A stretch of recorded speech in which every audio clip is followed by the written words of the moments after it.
Hello everyone, it's November 1st, 2024, and here's a tech vlog for today. So I recently went to the VCF East swap meet that I do every year, twice a year, and I brought back a couple of kind of cool things. So let's talk about those. First one is down here. This is kind of get in here. It's a Sage iMac. I finally have a Sage. I paid more than I had anticipated, like just when I set out to make this full collection. I paid more than I had planned on for the Sage. In fact, it's my second most expensive iMac behind my 700 megahertz graphite that I paid like $250 for a couple of years ago. That's in very nice condition. That was worth the $250, and it's a 700, so it's definitely worth it. But the Sage, it's like a 400 megahertz Sage, and it's got a flyback issue where it still turns on, it just snaps every once in a while, and the brightness is being overdriven. I don't know if that's flyback or power supply or just caps in general, but yeah, it works, it turns on, so that's fine, and it's the color I wanted, so it'll make a nice display piece. Someday maybe I'll find one that works a little better, but you know, most of these are unused most of the time, so it's not a huge deal if it has an issue. I'll work on it at some point in the future. So I have a Sage iMac, which now gets me up to 9 different colors. Just need a tangerine, a strawberry, and a Dalmatian of the slot loaders. I'm not really collecting any of the tray loaders because they just don't interest me. If somebody gives me like an original 233 megahertz Bondi blue one, I'll take it. But other than that, I'm not really interested. Here's another thing I bought. This is a 1.42 gigahertz eMac. Really nice shape, has a stand. One of the speakers is a little crackly, but that's not a huge deal. Everything about it works, and I'm always surprised when I turn on these eMacs. I've never had one. I've had like 6, I think, so far. Never had one with a loud hard drive. Every single one of them has the most quiet hard drive I've ever heard. I thought it didn't even have one. When I first turned it on, it was so quiet, and then it started booting. I was like, okay. I'm sure that's partially due to the shape or insulation or something, but man, they're always so quiet. So yeah, that's great. I like it. I kind of went back and forth on if I actually wanted an eMac, because let's be honest, it's a big 50-pound slab of CRT, and it looks pretty cool with the stand, but it's still a big 50-pound thing to put somewhere. But I've been kind of, I thought that was bent, it's just at an angle. I've just been kind of interested in them lately, so I figured I'd pick up a 1.42, and yeah, I love it so far. I've played a little bit of games, played some music. I can actually stream video from my file server, so I can watch, like, you know, old 4:3 aspect ratio TV shows and stuff. So that's pretty cool. Speaking of eMacs, I have another one down there that is a project at the moment. I am converting it to a computer monitor. So I'm just converting it into a CRT monitor with speakers and stuff. And that, I'd like to be able to hook up game consoles or maybe a Pi with some emulators on it and play games on the screen, because the screen is really nice. Unfortunately, the logic board in that one does not work, and it's been repaired by somebody else, it's been repaired by me, and it still doesn't work. So I have it kind of sitting over there in the bin.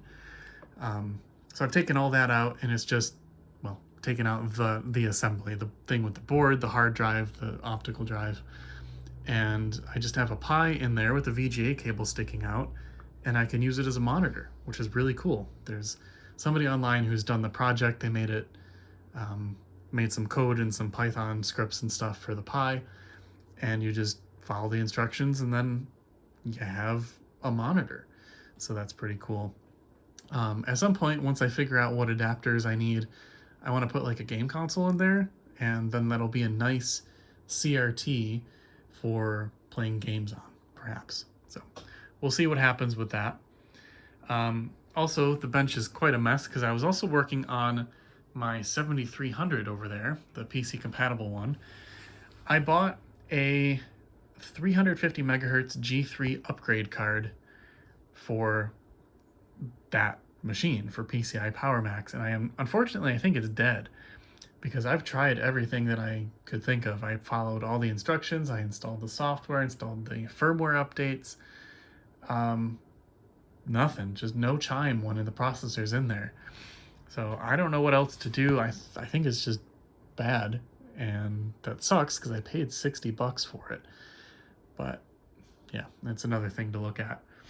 And speaking of things that I paid a lot of money for that don't work, kind of bummed about this one. This is huge and heavy. It's a G3 all-in-one. These are, I guess, kind of sought after. It's one of those things, like, I don't know why people would want it, but I still want one myself, so I understand it. And some guy showed up to the swap meet with, I think, 10 or 12 of them. The whole back of his car was full, and I think he had more. So he brought these to sell, and I think the range was like 100 to 50, 100, down to $50, depending on condition. I got one of the physically best condition ones. Outside, there's no cracked plastics. It's minimally yellowed. Looks really nice, but it doesn't work. And more worrying than that is that I can't actually disassemble it. So there's no screws left in it. There's 4 screws. I took out other ones too. I can't get this board out. And I tried for probably 30 minutes last night trying to get it apart. Eventually, I managed to get the bottom cover off by very carefully prying away the sides of the plastic, prying it off to maybe get to here so I could loosen some things up, and I still have to work on that. I don't know what to do because it's clearly in not good shape inside. By the way, the reason I had to kind of pry that off is because in order to take off the shell, you need to remove the board tray, and I can't remove the tray because it's stuck. So I can't remove the shell. To look at it further, I had to pry the bottom off. So yeah, as you can see, there's some damage, and I'm not like angry about it. I'm just upset because I really thought I was getting a pretty good deal, but I guess there's no such thing as a good deal. Lots and lots of rust in there. There's rust over here. I don't know if this is all battery related. It seems like a lot of damage to just be battery related. And the fact that the metal must be so rusted or corroded there that I can't get the board thing out. Like, it's got to be pretty bad in there. And I wish I had tried to turn it on before I bought it, because I wouldn't have bought this. But I did. I paid $100 for it. So now I have it. And now I need to figure out what to do with it and how to fix it and how to even get it apart. So still working on that. Tried last night for a while and gave up because I was upset about it. Well, we'll see what happens. It's still neat. It's ugly. I like it, but it is ugly. Yeah, we'll see what happens. It's just another project for me to work on over the winter. Let's also, we'll lastly take a look in the kitchen here, because I haven't actually put away most of the stuff from VCF yet. Bought a couple other things. I bought this accessory kit for the Grape iMac G3. So now I have what looks to be an almost unused or very lightly used Grape mouse. That's a nice shape. I got manuals, I got a VGA cover, original power cord, firewire cable, and a Grape keyboard, which are things that I have wanted for a long time. It looks like there's an invoice. I didn't see this when I bought it. Let's look at this right now. All right, there's the name of the person. There's the name of the person. Oh, okay. So this is just a 3-year protection plan. That's the only thing that's in here. But that's kind of cool. I'm going to look at the date on it. When was this purchased? 11/22/2000. So that checks out. That's pretty neat. Oh, it looks like there's more stuff in here. Ah, just the protection plan thing. All right, well, didn't know that was in there. That's pretty cool. So I bought that and not a whole lot else. I did bring home, somebody had this there for free. It's not working or finished, but it's an iMac lamp. I don't think I'd ever personally make one of these because I like the G4 too much, but somebody else did and it was free. So now I have one of those to work on and finish. So that's pretty cool. This Macintosh SE is mine. I have owned this for 6 months now. Somebody gave it to me and it's in really nice shape. It's like crisp CRT. Everything works really well. I put a blue SCSI in it, found an image with System 7 something. I can't remember, it's been a while. Found an image that was like filled with games and stuff, and it just is a nice little thing to play around with and play games. In fact, I loaned this back to the person who sold it to me because he has a computer shop and wanted to play around with it. And I guess for like a month they were playing Oregon Trail on it and like trying to beat each other's scores. So they got use out of it. That was pretty cool. But now it's sitting here. I just got that back today. And then the rest of the stuff really is just stuff that I brought that didn't quite sell.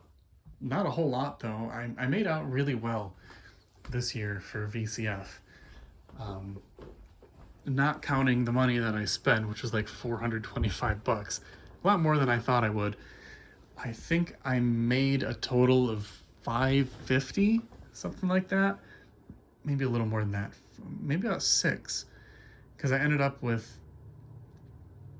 about 180. I think I had 180 of profit. Yeah, something like that. I made good money on it. So that funded all the crap that I bought, and it funded a little bit of the trip, gas money and tolls basically. So all in all, that was a pretty successful VCF swap meet trip. So I'll be at the next one in June probably, or no, earlier than that. I don't know, whenever it is. I'll be at the next one as always and find some more stuff. Oh, another cool thing I found. This isn't the one, but it's in a box. I bought one of these. It's working in nice shape for $5. That was a good deal. And then this was free. This free Mac, aftermarket Mac mouse, also in very nice condition. So I got one of those. Found a brand new Apple Pro mouse with the original thing on it. I think this is also, it doesn't look quite brand new. It's been scuffed, but probably very lightly used or just kicked around in a bin or something. So that was cool. Just a lot of cool things going on. Ow! I kicked that so hard. Alright, well, that's it for this one. I'm gonna probably keep working on that project tonight and then try to get this thing apart and see what I can do about that. So if you made it this far, I thank you very much for watching. I love when people watch the end and have to listen to what I say. I appreciate that very much. So yeah, thanks for watching. We'll see you in the next video.